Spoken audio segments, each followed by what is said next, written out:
Daniel Noboa naufraga tras los resultados del referendo realizado en Ecuador este domingo. El escrutinio de los votos ya permite establecer tendencias claras y el no se impone en las 4 preguntas consultadas. No a la Asamblea Constituyente para redactar una nueva constitución. No al establecimiento de bases militares extranjeras en el país.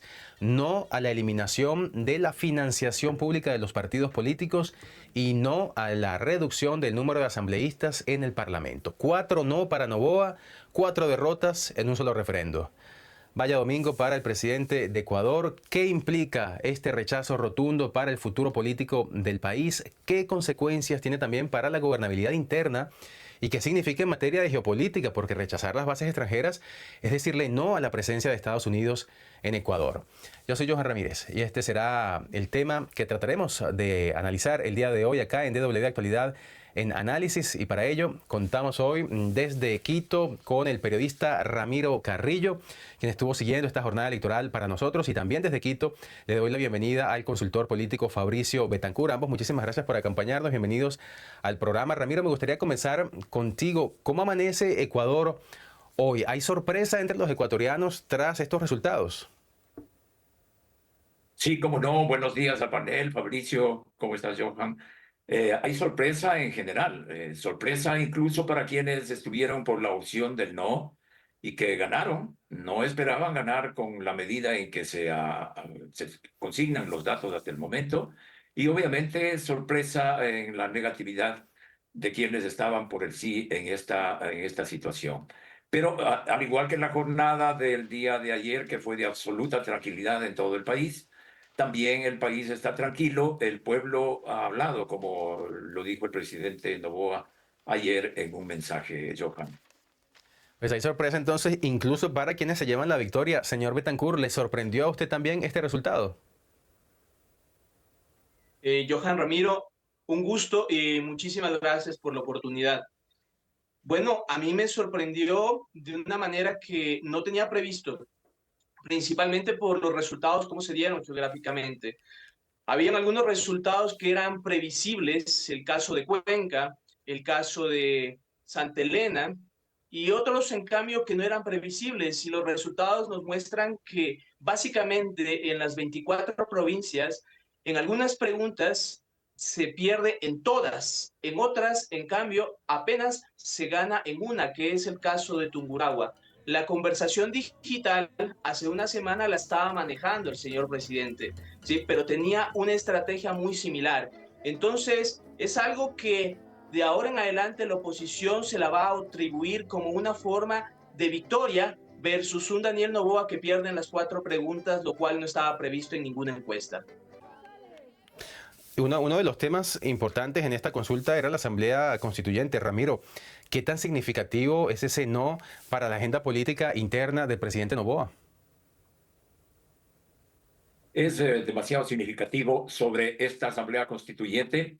Tanto el gobierno como el país esperaba obtener una nueva carta política que cambie el rumbo de algunas cosas que a criterio del gobierno pues había que hacerlo. Y, y esta situación deja un sabor a fracaso, desaprobación, revés. Tú acabas de decir que la aspiración del presidente naufragó, pero va a tener que luchar como se decía, ¿no? Va a tener que luchar con lo que tiene el presidente Daniel Noboa para seguir en la línea que desde la asunción de su mandato se propuso Johan.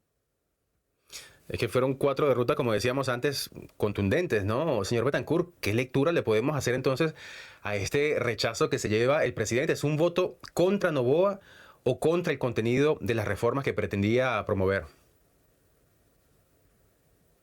Mira, algo que no estaba a la vista ya hace algunos meses era que el novoísmo todavía no se creaba. Yo lo había anunciado en algunos medios y básicamente el antinovoísmo es una forma de expresarse de las personas actualmente. Incluso en algunas provincias te puedo dar algún estudio de que el antinovoísmo llega al mismo porcentaje que el señor Rafael Correa. Después de 2 años de mandato, esto es algo que sí preocupa, obviamente. Y una de las cosas más importantes es que esta campaña estuvo plagada por la emoción del miedo. La emoción del miedo que muchas personas pensaban que iban a perder sus bonos, otras personas pensaban que se iba a hacer en las reformas constitucionales, el contrato por horas, que es algo no muy bien visto y que conduce a la precarización. Y otra serie de elementos aunaron para que el presidente Noboa esté actualmente afrontando lo que va a ser en un futuro un, un futuro de una estrategia muy complicada para solucionar algunas cosas. Se le complica entonces esa agenda política interna al presidente Noboa. ¿Qué ha fallado, Ramiro, en esta elección? Yo me pregunto, ¿falló la comunicación del presidente Noboa o simplemente fallaron los sondeos? ¿Por qué se han dado estos resultados? Johan, creo que falló todo. Y la comunicación excesivamente triunfalista que se vislumbró en el corto periodo de hacerlo en lo previo de la votación, ¿no? Falló todo. Eh, Falló algunas estrategias que no se lo pensaron. Mira, vivimos un paro acá que se radicó en dos provincias serranas por la eliminación del subsidio al diésel. Eso ha impactado. Eso es una de las causales de este no de rechazo a la propuesta del presidente. También hubo un desliz del propio presidente Noboa cuando planteó inicialmente en dónde se iban a construir las bases militares y mencionó Galápagos. Luego lo retiró. Pero para Ecuador y creo que para el mundo, Galápagos es la zona prístina del mundo en la que ya no hay que toparla e imaginarse que ahí va a haber una base militar, armas, fuerza, es otra de las razones que considero yo llevó al fracaso este resultado que ha obtenido el presidente Noboa. Empezamos a desmenuzar muchos más situaciones adversas, pero se irá analizando en los próximos días, Johan. Es un descalabro total, porque a mí lo que me llama la atención es que eran 4 preguntas y en las 4 sale muy mal parado el presidente Noboa. Yo me pregunto también entonces, señor Betancur, ¿cómo afecta este resultado la gobernabilidad de Noboa en lo que resta de su mandato? ¿Pierde margen de maniobra a partir de ahora? Mira, mirando ya para futuro, hay un momento que ya se viene, que está a las puertas de la esquina, como dicen para los políticos. Son las elecciones seccionales. Estas elecciones seccionales van a hacer que algunos asambleístas de esta mayoría, que le ha servido para algunas leyes, principalmente las leyes orgánicas, ya lo vean al señor Daniel Noboa no como la figura del día de antes de ayer, como un ganador, el que iba arrasando en todas las elecciones y que encontraba en estas un momento en el cual le permitía nuevamente legitimar su autoridad y nuevamente volver de cuenta cero. Entonces, es muy probable que exista una polarización si el señor presidente Daniel Noboa decide mantenerse de una forma terca, si lo podemos decir, en sus posiciones, o decide llegar a acuerdos en los diferentes temas que se puedan ir dando. Otra de las cosas también que se puede ir dando es que esta polarización, ¿sí? Por una baja legitimidad, no tan baja, es un 40% que definitivamente es considerable, no le permita una gobernabilidad para futuro y logre más bien tensar la cuerda y al tensar la cuerda por no lograr acuerdos, que es una de sus actitudes, logre que no tenga gobernabilidad en los próximos años, porque estamos recién a 6 meses de haber iniciado su segundo mandato. Entonces tiene que ser el presidente muy cauto, tiene que ser el presidente una persona que llame a la conciliación y una de las cosas más importantes debe ser el presidente que empiece ya a dar la cara. Desde el día de ayer que perdió la elección, no ha pronunciado absolutamente una sola palabra y creo que eso no es una forma de respetar al mandante. Creo que esa no es una actitud que va a ayudarle para lo que se viene para su futuro. Usted nos dice, señor Betancourt, que el presidente debe hacer llamados a la conciliación. E inmediatamente subraya eso, que también nos ha llamado mucho la atención, que el presidente no se ha pronunciado todavía. Ramiro, no ha habido reacciones por parte del presidente, pero ha habido por lo menos reacciones por parte de otros miembros del Ejecutivo. Bueno, el presidente en un escueto tweet puso, en un escueto mensaje, puso algunas palabras de las que hay que destacar que el pueblo ecuatoriano ha hablado y que se respetará la voluntad de ese pueblo y que a futuro o inmediatamente trabajará con las herramientas que tiene. Sí, hace falta un mejor pronunciamiento. Creo que lo que le corresponde ahora al mandatario, al gobierno, es abrir las puertas y abrirse al diálogo, a entendimiento, que no hubo, por ejemplo, esa apertura en lo que mencionaba el reciente paro en contra del aumento del costo del diésel. El presidente, pues, sí tiene herramientas aún, puede hacer cambios parciales, la reforma parcial a la Constitución, igual hacer enmiendas vía la Asamblea Nacional. Y en lo político económico, pues también debe enrumbar acciones que cambien su forma actual. Debe haber una respuesta, más que el discurso, más que las palabras, en lo que va a hacer en relación a la sociedad, a quienes atiende, los grupos marginados, los pobres del país y asimismo el sector político ecuatoriano, del cual depende mucho y por el que obtiene esta derrota en las últimas horas. Y esa posición que asume el presidente Noboa sin duda será clave, por lo que decía antes el señor Betancourt cuando hablamos en términos de polarización del país. Ahora quisiera que habláramos de otro de los puntos álgidos de este referéndum, y me refiero al tema de las bases militares extranjeras en suelo ecuatoriano. ¿Qué implicaciones, señor Betancourt, tiene? Implicaciones geopolíticas, sobre todo el rechazo de los ciudadanos a esta propuesta y sobre todo lo que eso significa en la relación entre Ecuador y Estados Unidos. Mira, sus propios partidarios, incluso periodistas que básicamente más bien hacen de fans, le decían al señor presidente, usted está firmando un convenio, está llegando a acuerdos con Estados Unidos, pero de parte de Estados Unidos solamente nos exigen y no ceden. Entonces, estamos jugando en un mundo en el cual Estados Unidos está empezando a ejercer medidas de presión a través de aranceles chantajistas o estamos tratando de llegar a algunos puntos de equilibrio en algunos temas. Esa es una de las cosas en las cuales también se le hizo ver al presidente. Y el presidente, al ver esto, lo único que respondía es que las bases militares se requieren porque hay un avión que vuela 16 horas y cuando viaja de Estados Unidos no va a poder hacer los controles, no eran suficientes. Estamos en un momento en el cual existe una tensión entre potencias nucleares y Galápagos es un punto estratégico. El presidente pasó de Galápagos, esta base en Baltra, perdón, que fue hecha por Estados Unidos durante la Segunda Guerra como punto de lanza en contra de lo que era el imperio japonés, a decir de que ya no va a ser la base de Manta en esta reserva que pertenece a las 7 más importantes del mundo, que va a ser más bien en la provincia de Santa Elena. Después pasó de que ya no va a ser una base militar, va a ser una base de seguridad.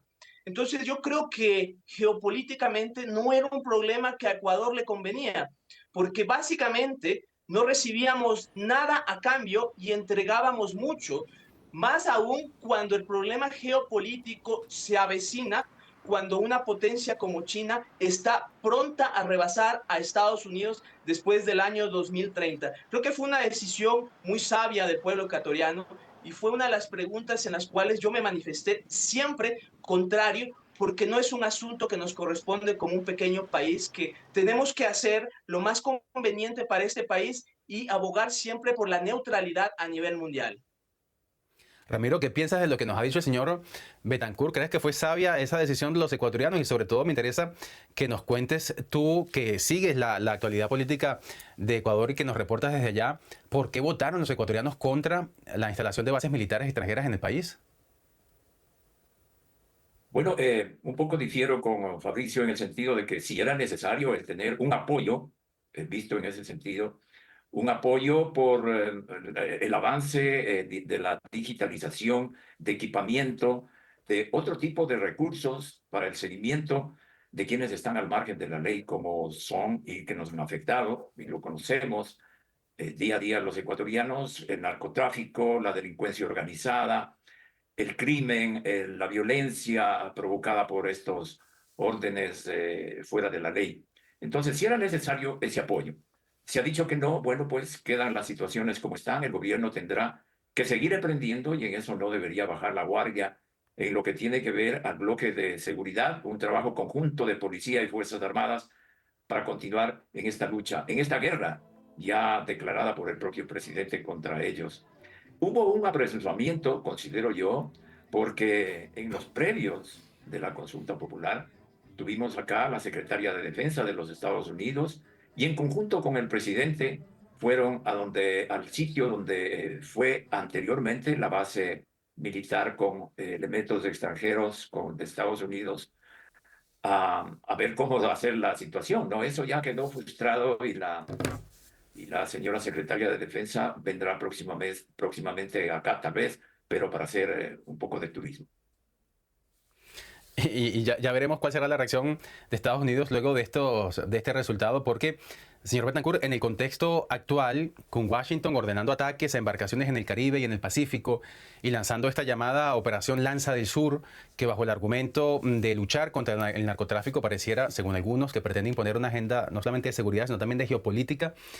Yo le pregunto, señor Betancourt, ¿cómo podremos considerar este voto como una suerte de pulso general en América Latina en relación a la presencia o a la influencia estadounidense en la región?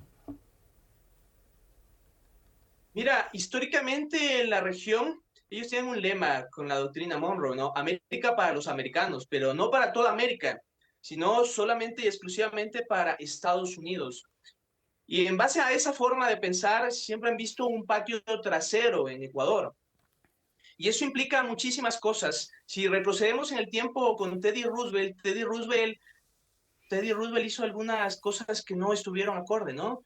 Y propuso algunas obligaciones para las naciones americanas e intervenciones. Yo creo que lo que hizo este presidente hace más de 100 años está tratando de replicarlo Donald Trump, ¿no? Pero ahora se encuentra con lo que son las encuestas, ¿sí? Lo que son las redes sociales y los medios de comunicación que no le permiten hacer una incursión armada en Venezuela y más bien se van a ir por el lado de una incursión más bien quirúrgica o de presión. Entonces, este tipo de injerencias tienen unas consecuencias un poco mordaces porque si ellos aplican este tipo de cosas con un gobierno que básicamente es pequeño y tenemos una comunidad latinoamericana e hispanoamérica que no entiende que la unidad es la única fortaleza que nos puede presentar ante las potencias mundiales, va a ser muy fácil aún que nuestras pequeñas y vulnerables democracias sean vulneradas por países grandes como Estados Unidos u otra potencia en el futuro. Pues y ahora, llevando de nuevo la discusión para terminar, Ramiro, al tema de política interna. De acuerdo con Novoa, Ecuador requería urgentemente ese apoyo extranjero para luchar contra estructuras criminales en el país. Ahora que los ciudadanos se han opuesto a esa instalación de bases extranjeras, ¿cómo va el gobierno a hacerle frente al problema de la inseguridad? Porque el problema de la inseguridad existe y seguirá existiendo más allá del resultado de este domingo. Yo leía una cifra que en lo que va de 2025 los homicidios en Ecuador aumentaron 47% en relación al mismo periodo el año anterior, en 2024. Entonces, si ahora no va a contar entonces con ese apoyo extranjero, ¿qué plan B tiene el presidente Novoa para hacerle frente al problema de la criminalidad en el país? Bueno, como él mismo lo ha dicho, con las herramientas que tiene, deberá seguir en una continuidad de su acción contra el narcotráfico y la delincuencia internacional, por un lado, pero por otro también lo que se ha dicho no es el establecimiento de una base militar. El gobierno podría propiciar acuerdos de otro tipo, de cooperación diferente. Algunos países se pronunciaron inclusive para ayudarnos en el sector de la Amazonía o en lo que requiera el país, pero no necesariamente con una base militar. Base militar que se entiende que son con equipos eh, y además con la presencia de soldados de otras naciones, ¿no? Y por otro lado, bueno, tiene que abrirse a los sectores, como decía anteriormente, antagónicos, para conversar, para dialogar. Ese es un periodo del país, porque si no, no encontraremos el rumbo de cambio para múltiples situaciones. Aparte de las cuatro preguntas, se habló en todo este tiempo y se propuso algunos cambios que pueden ser significativos, como recordemos la eliminación del Consejo de Participación Ciudadana, un organismo que ha sido inservible para el país. El trabajo por horas que mencionaba Fabricio Betancourt, aunque sea solo para el sector turismo, es una necesidad. Se planteó, por ejemplo, la castración química para los violadores y otra serie de temas que hay que seguir insistiendo y el gobierno debe seguir trabajando en ella, aunque sea en otros escenarios, Johan. Pues es un momento tremendamente interesante en Ecuador porque hasta ahora, como decíamos antes, habíamos visto un Daniel Noboa sólido, con un importante apoyo popular y por primera vez lo hemos derrotado y vaya derrota la que se llevó este domingo. Lo conversábamos acá en DW Actualidad en Análisis con Ramiro Carrillo, periodista desde Quito y también desde Quito con Fabricio Betancourt, consultor político. Ambos, muchísimas gracias por su análisis